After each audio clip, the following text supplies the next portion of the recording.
मत्ती की किताब उसका 3रा अध्याय और 13 पद से आगे एक बपतिस्मे की बात है प्रभु यीशु की। लेकिन एक बात जो हैरान करती थी मुझे हमेशा, वो ये थे कि कबूतर के रूप में क्यों आया पवित्र आत्मा। वहाँ लिखा है 3 अध्याय के 16 पद में, और यीशु बपतिस्मा लेकर तुरंत पानी में से ऊपर आया और देखो उसके लिए आकाश खुल गया और उसने परमेश्वर के आत्मा को कबूतर के समान उतरते और अपने ऊपर आते देखा।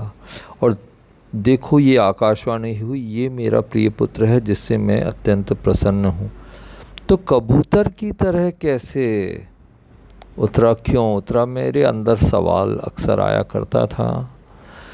लेकिन अभी मुझे समझ में आया है कि कबूतर जो है नम्रता और दीनता का एक प्रतीक है, जिसमें क्रोध घमंड दूर रहता है। सभी इसको इसी तरह से जानते हैं और इसीलिए वहाँ पर कबूतर का तस्वीर है। इसका अर्थ ये है कि हमेशा जो बपतिस्मा है वो ये दिखाता है कि शरीर की शक्ति ख़त्म हो जाती है और दीनता और नम्रता एक आत्मा का जीवन है। प्रभु यीशु का जीवन उसका एक निशानी है और उस निशानी को पूरा होने के लिए दीनता और नम्रता को दिखने के लिए हमारे अंदर प्रेम होना ज़रूरी है। प्रभु यीशु मेमना तो थे ही, नम्र तो थे ही, साथ में कबूतर की नाई जब आत्मा आता है तो ये भी दिखाता है हमारे लिए कि यदि हमारे पास पवित्र आत्मा है और दीनता पूर्वक हमने बपतिस्मा भी कबूल किया है, तो उसका अर्थ ये है कि हमारे अंदर भी नम्रता और दीनता और प्रेम आना बहुत ज़रूरी है।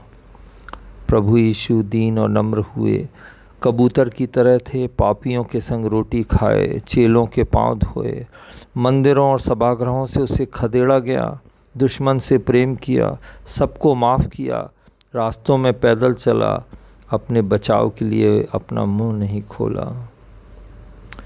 देखिए शैतान की जो एक गुण है, या शैतान का और पाप का और दुष्ट आत्माओं का या मनुष्य के शारीरिक स्वरूप का जो एक स्वभाव है वो है घमंड। शैतान ने भी घमंड किया ऊपर चलने के लिए। प्रभु यीशु नम्र होकर दीन नीचे उतरते हुए आए।